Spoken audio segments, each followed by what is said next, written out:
આપી જાય આ તે કર્યા કઈ કેટલા કર્યા કઈ હવે તો ગાદી પતી છે અમે પહોંચી શકી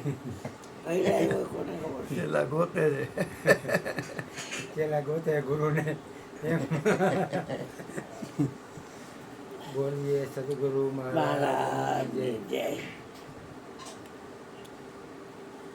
હમણાં સત્સંગમાં આપણે ઘણી વાર વાત થઈ કે ભાઈ કોઈના રાગદ્વેષ જોવા નહીં અને જો હોય તો ગુણગામી બની કાંઈ ને કાંઈ દરેક વ્યક્તિમાં કાંઈક ને કાંઈક ગુણ છુપાયેલો હોય એ સમય આવે ત્યારે એ પ્રગટે એ એક વાત છે કે એક માણસ બહારગામ નોકરી કરતો અને એમના માતા ગામડે હતા પહેલાંના સમયમાં એવું હતું કે ગામડેથી શહેરમાં કમાવા જાય પછી અહીંયા રહીએ એની રીતે અને પૈસા ભેગા થાય એટલે ઘરે મોકલે તો આમાં દીકરો બે જ હતા એ છોકરો લાયક થયો એટલે એ કમાવા ગયો પછી પોતાની કમાણી થાય એમાંથી મને દર મહિને પૈસા મોકલે એમાંથી એનું ગુજરાન હાલે દર મહિને એને એની કમાણીનો ભાગ હોય એમાંથી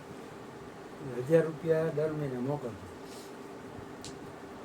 એકવાર એવું થયું કે એની નોકરી છૂટી ગઈ એને ઉપાધિ છે કે હારું મને પૈસા નહીં મોકલાય તો શું થાય એમાં દર મહિને કાગળ લખે કે ભાઈ હવે પૈસાની જરૂરિયાત છે તો તું મોકલજો એકવાર એનો માનો કાગળ આવ્યો કે પૈસાની થોડીક જરૂર છે ને તું મોકલજો આની નોકરી છૂટી ગઈ હતી પૈસાની તકલીફ અને કારીગર સેટ જે ગાડીમાં ભાઈ તમે બીજે ગોતી લેજો ગોતતા ટાઈમ તો લાગે ગમે તો થોડોક ઉદાસ હતો ને વિચાર કરતો એમ થયું કે હું મને કાગળ લખી દઉં કે આ વખતે મારાથી થોડીક મારી નોકરીમાં તકલીફ છે ને પૈસા નહીં મોકલી હતી તો એણે કાગળ લખીને ખીચામાં રાખ્યો પછી પોસ્ટ કરી અપાઈ ગયો તમે પોસ્ટ કરવાની એને હિંમત નહોતી આવતી હલો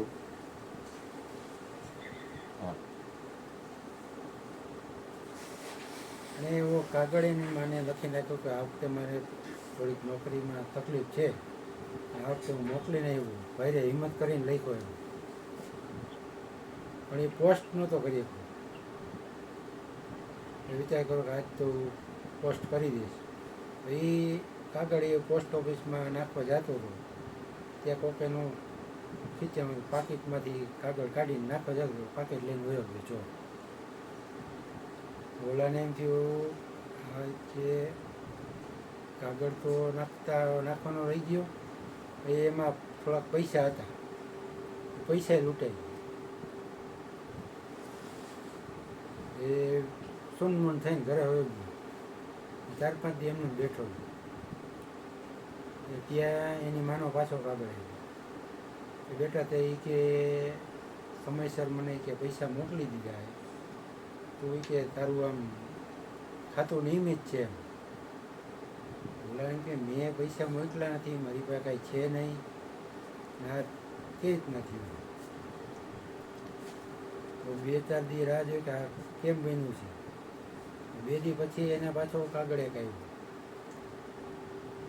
કે તમારા ખીચામાં 600 રૂપિયા હતા એમાં 400 ઉમેરી અને મેં તારી માને મોકલી દીધા કે મારો ધંધો ગમે એવો હોય પણ મારા ધંધા કે તારા ધંધાને લીધે એક માં ભૂખી ન રહેવી જોઈએ તારો ભાઈ ખિસ્સા ખાતો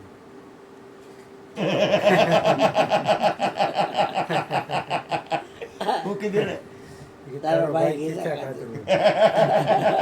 પૈસા ખાતા હતો પણ એનામાં તો આવો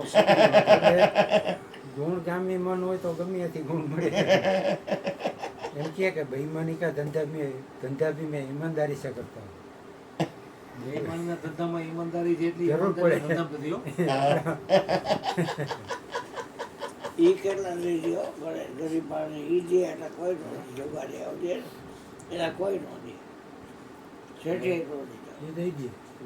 એને કંઈ લેવા એને ખબર છે કે આપણે ખોટું જ કરીએ હા. આટલું તો થોડુંક દી સાચું થાય છે કરી જોકે આમ જનરલી એમાં હિસાબમાં તો એ ફેર ન રહે કારણ કે કુદરતના હિસાબમાં એવું છે કે ખોટું એ ખોટું સાચું એ સાચું ઘણા એવું વિચારે આપણે પહેલાંય વાત થઈ હતી તો હું એમ વિચારું કે હું ખોટું કરી મેં લાખ રૂપિયા કમાઈ લીધા મેં એમાંથી હું 10,000 દઈ દઉં તો એ મારે લાખનું પેલું કાંઈક સાચું થઈ જાય એ રીતના નથી એમ તમારું લાખનું ખોટું એ તો ખોટું જ રહે 10,000 તમે દીધા એ સાચા થાય એ પાકું પણ લાખ ખોટા કરે તો ખોટા જ રહે એટલે કુદરતના નિયમમાં એ ન હાલે બોલીએ સદગુરુ મહારાજની જય હાલો હાલો ગોવર્ધનભાઈ બોલે પછી બોલું, બરોબર ને? હા, એમ. ભાઈ ચા પીને બોલો. તમે ના બોલાય.